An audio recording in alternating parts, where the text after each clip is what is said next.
East and Cedarburg at a run apiece. The Suns getting their run on a couple of knocks in the first inning by Eric Kramer and Mike Miller. And the tap of the courtesy runner scored, and the Cedarburg Bulldogs got even in their half of the first. And here we are, top of three. The Suns, the visiting team today, in case you're wondering about that. We're playing at Regner, though, and here's Rob Jansen, the second baseman. Once again, Robbie Jansen hitting in the 9 slot for Gonnering's Suns. Done a good job so far in the tournament, hitting in the number 9 hole. Jansen 1 for 5 in the postseason. And here's the pitch from Burchill. Swing and a miss.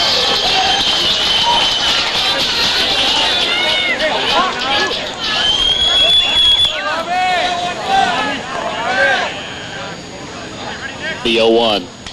Swinging a foul back. Burchill in front of him now, 0-2. Not too many games this year has the number 9 hitter for the Suns had to wait to the 3rd inning in order to get his first plate appearance. Usually they're hitting in the 1st or the 2nd at the latest.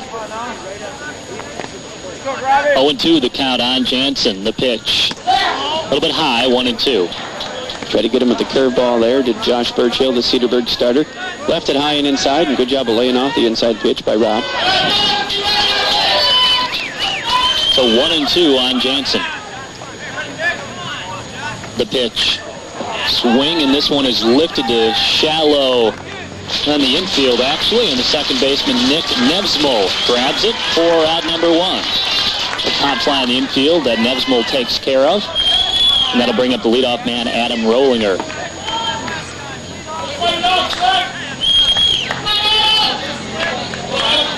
Grounded out to second in the first inning. Base is clear, 1 away here in the 3rd. Righty against lefty. The pitch from Burchill is low, 1-0.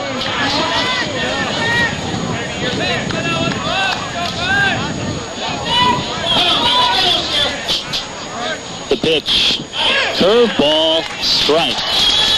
And it's 1-2 to the Suns' right fielder today.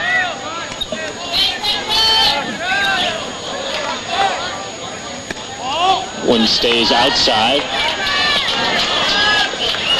Looking at Andy and his brother Matt's hitting statistics so far this year, Andy's got the best of them. 365 average compared to Matt's 288. I'm sure that's some topic of some discussion around the dinner table. The pitch stays low. Count now actually 3 balls and a strike. 3-1. The count on Adam Rollinger.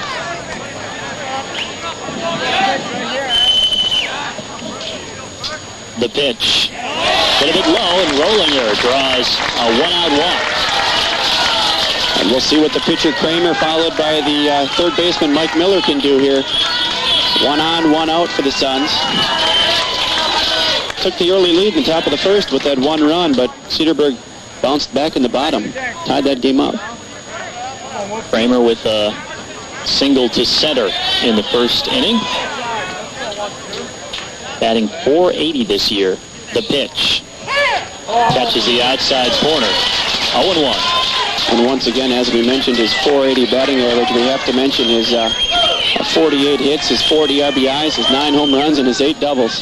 Player of the year in the North Shore. The pitch. Curveball smacked to deep center. Going back is DeRocher. It's off the wall. Around second is Rollinger. He'll stop at 3rd, and into second with a double is Eric Kramer, who's 2 for 2. The Suns have 2nd and 3rd with 1 out here in the 3rd. There's Kramer showing why he's the North Shore Conference Player of the Year. He takes a high and fat curveball by Burchill, and he smacks it off the center field fence about 2 or 3 feet from being out of the park. Hit the top side with the top half of the fence. Did that ball, and good job by DeRocher, though, to get the ball in to save the run, because Adam Rollinger was rounding second with a vengeance, looking to score on that play, because he took off as soon as the ball hit the bat. And a good job by getting it in. Good defense by Cedarburg. And now we've got a rally here. Mike Miller coming up.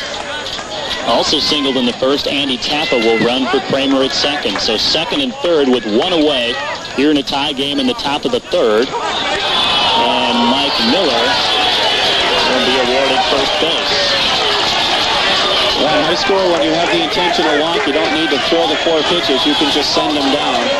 So Miller gets the free pass, which could spell doom here if the Suns open up the game, if Jacobson and Eastman can come up with big hits. But you don't want Miller to beat you, hitting 13 home runs on the year, hitting well over 400. You want to try to have somebody else beat you, and that's exactly what Jacobson and Eastman are going to try to do. Not too much of a breather with Jacobson in there either. Bases loaded, 1 out, and Jacobson looks at a curveball strike. Not many times do you see players in high school being intentionally walked, but that's the kind of respect that Mike Miller has to command. To get to a guy with 8 homers. Yeah, exactly. The guy hitting behind him isn't all that shabby. The 0-1. Swing and a pop-up into left field. Might be deep enough to score a run.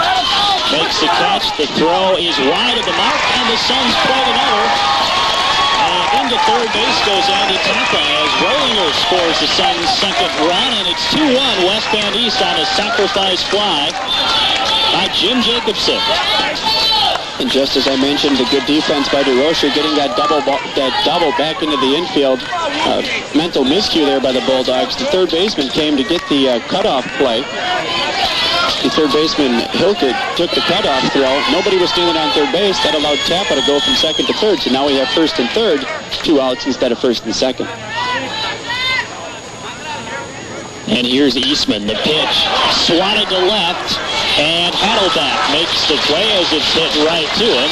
Makes the last 2 outs of the third inning, but the Suns score 1 and reclaim the lead at 2-1. We played 2.5.